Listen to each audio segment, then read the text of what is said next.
আবারও মার্কিন ড্রোনের ডানা ভাঙল ইরান। হরমুজ দ্বীপে সমুদ্রের পানি লাল হওয়ার নেপথ্যে আসল রহস্য কি? গাজা দখলে নতুন নির্দেশ নেতানিয়াহুর। একটি ভুল থেকে জন্ম হয়েছিল দিয়াশলাইয়ের। গাড়ি থেকে হঠাৎ গুলি ছুড়ল কুকুর। 450 বছর ধরে বিশ্ব জয় করা কেক। মধ্যপ্রাচ্যের আকাশে আবারও যুদ্ধের উত্তাপ। যুক্তরাষ্ট্র ও ইরানের মধ্যবর্তী চিরচেনা স্নায়ুযুদ্ধ যেন নতুন করে আবার দাও দাও করে জ্বলে উঠল, যার সবশেষ সাক্ষী হল পারস্য উপসাগরের উপকূলীয় অঞ্চল বুশেহের। ঘটনার সূত্রপাত স্থানীয় সময় বৃহস্পতিবার রাতে। ইরানের উপকূলীয় অঞ্চল বুশেহেরের আকাশে ডানা মেলেছিল একটি মার্কিন ড্রোন, কিন্তু মুহূর্তের মধ্যেই গর্জে ওঠে ইরানি সামরিক বাহিনীর আকাশ প্রতিরক্ষা ব্যবস্থা। নিপুণ আঘাতে ড্রোনটিকে টেনে নামানো হয় মাটিতে।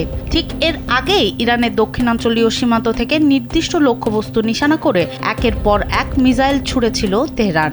অবশ্য বুশেহেরের জন্য এমন পরিস্থিতি নতুন কিছু নয়। এর আগেও এখানে মার্কিন ড্রোন ধ্বংসের ইতিহাস রয়েছে।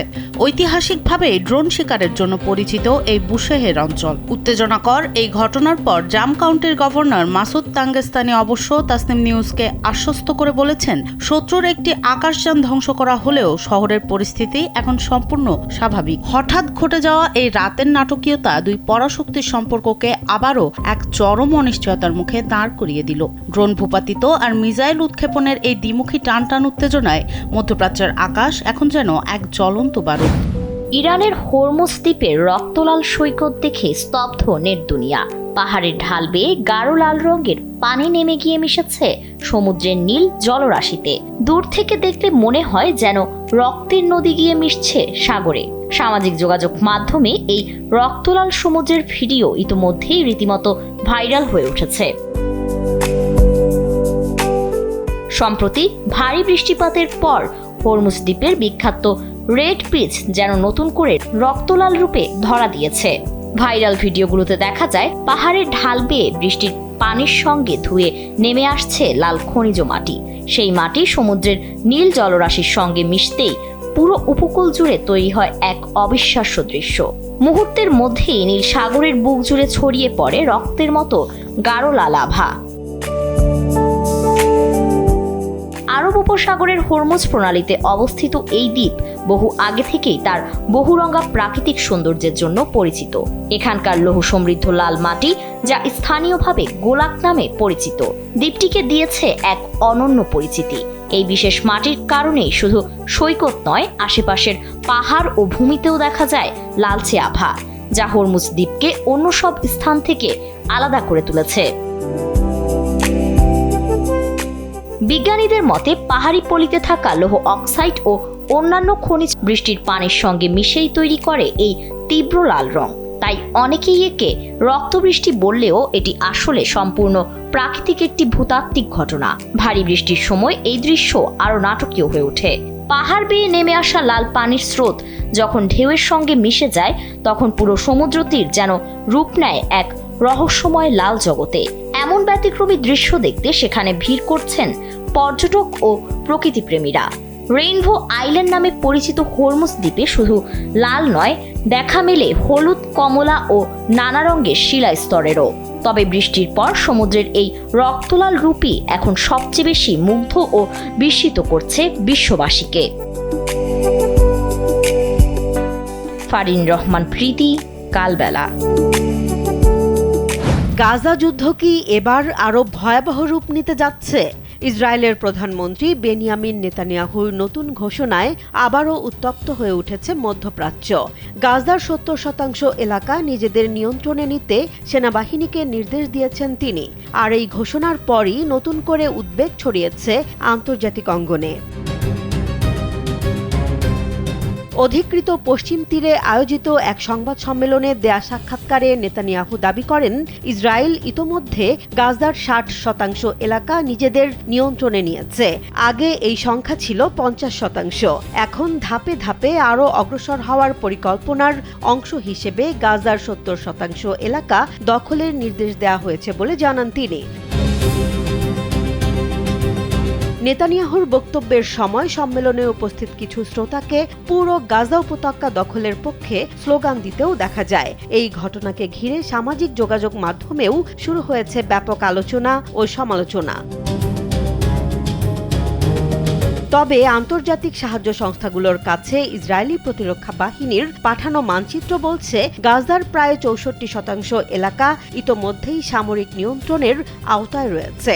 বিশ্লেষকদের আশঙ্কা, নতুন করে আরও এলাকা দখল করা হলে প্রায় 20 লাখ ফিলিস্তিনি নাগরিককে গাজার ছোট ও ঘনবসতিপূর্ণ অংশে আশ্রয় নিতে বাধ্য হতে হবে। এতে মানবিক সংকট আরও তীব্র হতে পারে। এদিকে 2025 সালের অক্টোবর মাসে ইসরায়েল ও হামাসের মধ্যে হওয়া যুদ্ধবিরতি চুক্তিতে বলা হয়েছিল ইসরায়েলি বাহিনী ইয়েলো লাইন নামে পরিচিত সীমারেখা পর্যন্ত পিছু হটবে। কিন্তু হামাসের অভিযোগ, ইসরায়েল সেই সীমারেখা পরিবর্তন করে নতুন বাস্তবতা তৈরি করছে। তাদের দাবি, এটি যুদ্ধবিরতি চুক্তির স্পষ্ট লঙ্ঘন এবং গাজায় স্থায়ী সামরিক নিয়ন্ত্রণ প্রতিষ্ঠার প্রচেষ্টা। মধ্যপ্রাচ্যের এই নতুন উত্তেজনা কোথায় গিয়ে থামবে তা নিয়ে এখন বাড়ছে আন্তর্জাতিক উদ্বেগ। একদিকে সামরিক অভিযান, অন্যদিকে মানবিক বিপর্যয়। সব মিলিয়ে গাজা পরিস্থিতি আবারও বিশ্ব রাজনীতির কেন্দ্রবিন্দুতে উঠে এসেছে। জেসমিন জাহান, কালবেলা। একটি ভুল থেকেই জন্ম হয়েছিল দিয়াশলাইয়ের, যা ছাড়া আগুন কল্পনা করা ছিল দুষ্কর। প্রায় 200 বছর আগে 1826 সালে ইংরেজ ফার্মাসিস্ট জন ওয়াকার এমন এক আবিষ্কার করেন যা মানবজাতির আগুন জ্বালানোর পদ্ধতি চিরতরে বদলে দেয়।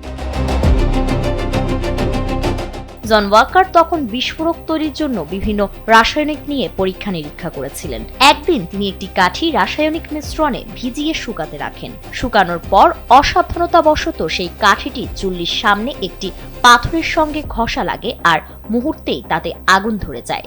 এই ঘটনাই হয়ে ওঠে ইতিহাসের মোড় ঘোরানো এক আবিষ্কার। পরবর্তীতে ওয়াকার লক্ষ্য করেন এই ঘটনাটি কেবল দুর্ঘটনা নয়, বরং একটি গুরুত্বপূর্ণ বৈজ্ঞানিক সম্ভাবনা। তিনি সেই কাঠের মিশ্রণ আরো উন্নত করে এমন একটি পদ্ধতি তৈরি করেন যেখানে ঘষা লাগলেই আগুন জ্বলে ওঠে। এরপর তিনি এই নতুন আবিষ্কারের নাম দেন ফ্রিকশন ম্যাচ বা ঘর্ষণে জ্বলে ওঠা দিয়াশলাই। প্রথম দিকের এই দিয়াশলাই ছিল খুব সাধারণ কাঠের টুকরো, যার এক প্রান্তে বিশেষ রাসায়নিক মিশ্রণ লাগানো থাকত। এটি বিশেষ কাগজ বা পাথরের সঙ্গে ঘষলেই আগুন জ্বলে উঠত। তবে শুরুতে এতে কিছু ঝুঁকিও ছিল। কখনো কখনো জ্বলন্ত অংশ পড়ে গিয়ে কাপড় বা মেঝে পুড়ে যাওয়ার ঘটনাও ঘটত। জন ওয়াকার তার আবিষ্কার আর এগিয়ে নেননি, ফলে খুব দ্রুত অন্যরা এটিকে আরো উন্নত করে বাজারে নিয়ে আসে। পরে লুসিফার নামে আরো উন্নত সংস্করণ তৈরি হয় এবং ব্যাপক জনপ্রিয়তা পেতে শুরু করে। 1840-এর দশকে আধুনিক দেশলাই বাক্সের ধারণা আসে, যা আজকের ব্যবহৃত ম্যাচের ভিত্তি তৈরি করে দেয়। সময়ের সঙ্গে সঙ্গে দেশলাই একটি বড় শিল্পে পরিণত হয় এবং ঘরোয়া উৎপাদনও শুরু হয়। পরে লাইটারের আবিষ্কারে এর ব্যবহার কিছুটা কমলেও দেশলাই আজও দৈনন্দিন জীবনের গুরুত্বপূর্ণ অংশ। 2 শতাব্দী আগে একটি ছোট্ট ভুল থেকে জন্ম নেয় এমন এক আবিষ্কার, যা মুহূর্তেই আগুন জ্বালানোর ক্ষমতা দিয়ে মানব জীবনে এনে দিয়েছে এক বৈপ্লবিক পরিবর্তন। ফারিন রহমান প্রীতি, কালবেলা। কুকুরের ছোড়া গুলিতে কাছে থাকা এক নারী আহত হয়েছেন। সায়েন্স ফিকশন সিনেমার গল্প মনে হলেও বাস্তবেই ঘটেছে এমন এক অদ্ভুত ঘটনা। একটি ট্রাক দোকানের সামনে থামার পর পেছনের আসনে থাকা পোষা কুকুরটি আচমকা নড়াচড়া শুরু করে। দুর্ভাগ্যবশত সেখানে একটি গুলি ভরা শটগান রাখা ছিল। কুকুরটির পায়ের চাপে কোনোভাবে বন্দুকের ট্রিগার চেপে যায় এবং বিকট শব্দে গুলি ফুটে বের হয়। সেই গুলি ট্রাকের দরজা ফুটো করে সোজা গিয়ে আঘাত করে পাশে থাকা এক নারীর বাহুতে। তাকে দ্রুত হাসপাতালে নেওয়া হলেও আঘাত গুরুতর নয়। এরপর পুলিশ এসে ক্ষতিগ্রস্ত দরজা সেই ট্রাকটি উদ্ধার করে। তবে নেব্রাস্কার আইন অনুযায়ী গাড়িতে গুলি ভরা শটগান রাখা বেআইনি, তাই সুস্থ হলেও আইনি জটিলতায় ফেসে যাচ্ছেন সেই নারী। যুক্তরাষ্ট্রের নেব্রাস্কা স্কটস ব্লাফ এলাকায় একটি কনভেনিয়েন্স স্টোরের সামনে ঘটে যাওয়া এই ঘটনা রীতিমতো সবাইকে চমকে দিয়েছে। মুখে দিলেই যেন হাওয়া, চিবানোর কোনো বালাই নেই, স্পর্শ করলেই এক স্বর্গীয় অনুভূতির জন্ম দেয়।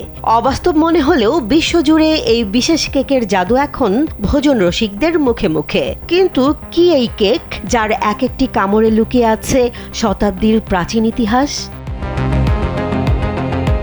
এই জাদুর নাম কাস্টেলা কেক। এর অবিশ্বাস্য নরম আর তুলতুলে টেক্সচারের প্রধান রহস্য লুকিয়ে আছে ডিমের মাঝে। সাধারণ কেকের চেয়ে এতে দ্বিগুণেরও বেশি ডিম ব্যবহার করা হয়। শুরুতে ডিমের কুসুম আলাদা করে নেওয়া হয়। এরপর ডিমের সাদা অংশ দীর্ঘ সময় ধরে ফেটিয়ে মেঘের মতো হালকা ফোম তৈরি করা হয়। তারপর কুসুম, ময়দা, দুধ আর চিনির মসৃণ মিশ্রণটি অত্যন্ত ধীরে ও সাবধানে সেই ফোমের সাথে মেশানো হয়। একটু তাড়াহুড়ো করলেই ভেতরের বাতাস বেরিয়ে কেকটি শক্ত হয়ে যাবে। সবশেষ অত্যন্ত কম তাপমাত্রায় দীর্ঘ সময় ধরে চলে এর ধীর বেকিং প্রক্রিয়া।